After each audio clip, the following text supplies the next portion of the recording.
what President Trump needs to get done in his next 100 days. Also, our favorite Democrat moments from those first 100. Democrats canceled travel plans to El Salvador, and we give you a way too early midterm preview. All of that and more today on 10-Minute Drill.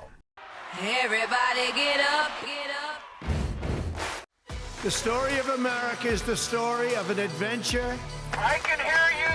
The rest of the world hears you. We are a nation under God, and I believe God intended for us to be free. As we close out President Trump's first 100 days, we move on to the second 100 days and what that looks like.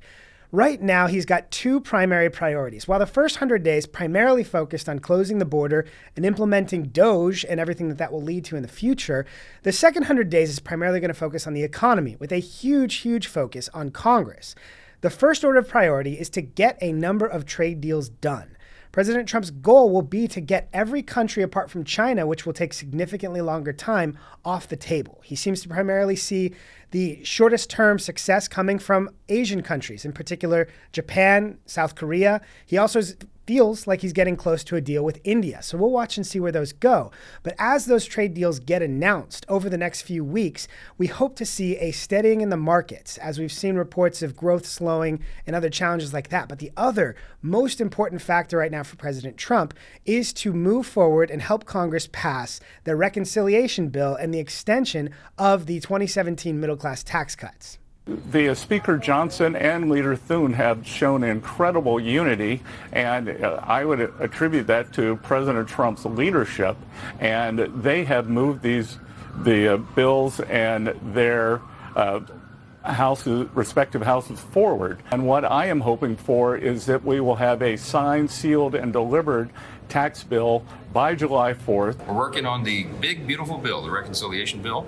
A lot of work's gone into this already. You know, we've been working on it for over a year, and now is game time. As Speaker Johnson said, it's game time because a failure to extend those 2017 Trump-Pence tax cuts could lead to the largest tax increase in American history. Democrats are already on record calling for that tax increase as they oppose extension of these tax cuts. But we all know from extensive polling that voters will not support people who vote to raise their taxes by blocking an extension of these tax cuts. This will be critical for the economy, critical for restoring growth, and critical for the economic engine that President Trump hopes to promote through his second term here. It would be a mistake to talk about President Trump's first 100 days without talking about Democrats' last 100 days as well. We've highlighted the 10-Minute Drill top 5 Democrat moments of President Trump's first 100 days. We begin with leadership because it always starts at the top. As Democrats were struggling in those first few months to figure out how to channel their resistance and their anger, you'll remember they shuffled from federal building to federal building in Washington, having little protests, yelling at door holders, trying to figure out how to get into these buildings. And my favorite moment was Chuck Schumer leading chants. We will win. We will win.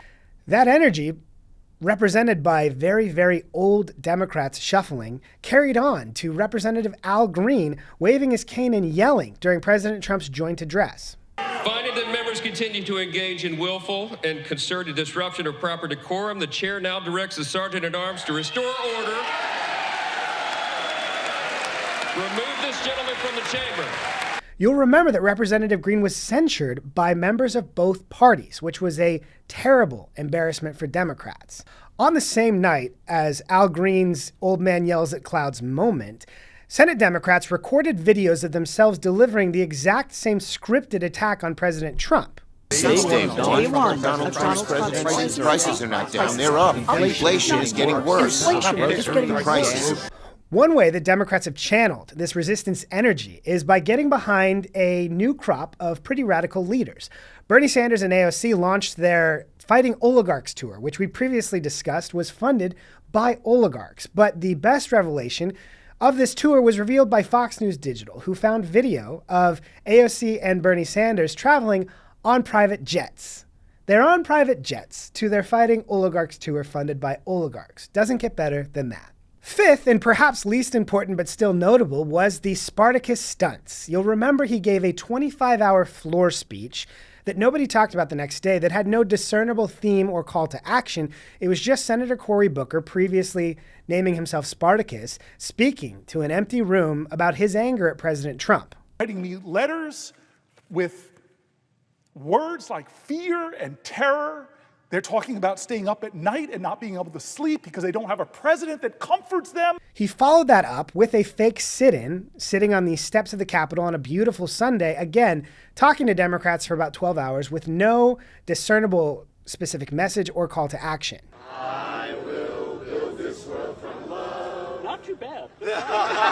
My favorite thing about these Spartacus stunts is the fact that they have no shelf life. They have the shelf life of rotten yogurt in your refrigerator because nobody's talking about them the next day. They have no viable impact. But in the short term, it makes Democrats feel good about resisting. Honorable mention in our favorite Democrat moments is the Tim Walz resistance tour, but we're going to get back to that one in a little bit here. As we highlight Democrats' best moments of Trump's first 100 days, we can't leave out their sightseeing trips to El Salvador to visit members of MS-13. The goal of my visit is to talk to people here about the release of Kilmar Abrego Garcia. Democrat leader Hakeem Jeffries made news on Wednesday when he called on Democrats to cease future travel to El Salvador. We can't imagine why. Perhaps it's because Democrats keep making incredible campaign content to use against Democrats for rallying behind MS-13 wife abusers instead of doing their jobs. But this comes at the same time as new revelations from the Daily Caller find that House Democrats who have visited El Salvador have stayed in luxury hotels.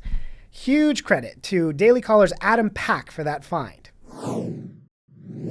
With all of that, Democrat struggles, Democrat brand challenges in mind, here's a way, way, way too early look at the 2026 midterm outlook.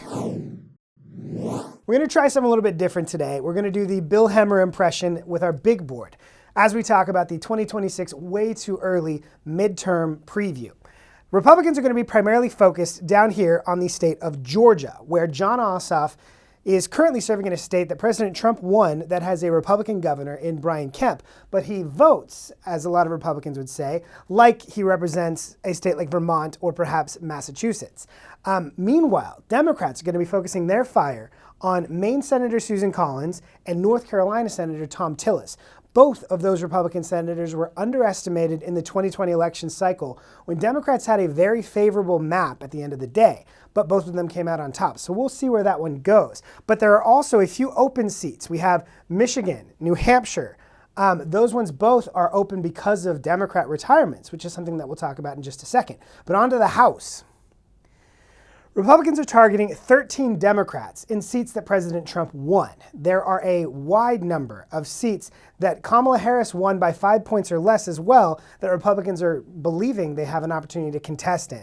But here are these 13 Democrats in states or in House districts that President Trump won. Henry Cuellar, Jared Golden, Kristen McDonald-Rivet. We don't need to read through all of them. But what's really important here to remember is there are only 3 Republican members representing districts won by Kamala Harris.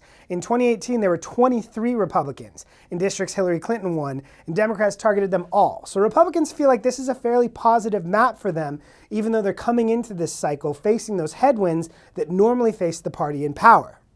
A few dynamics to look out for here. Retirements. We've already seen a surprising number of Democrat retirements, both in the House and Senate, which open up these seats to much more contested races because it's much easier to win an open seat than to beat an incumbent.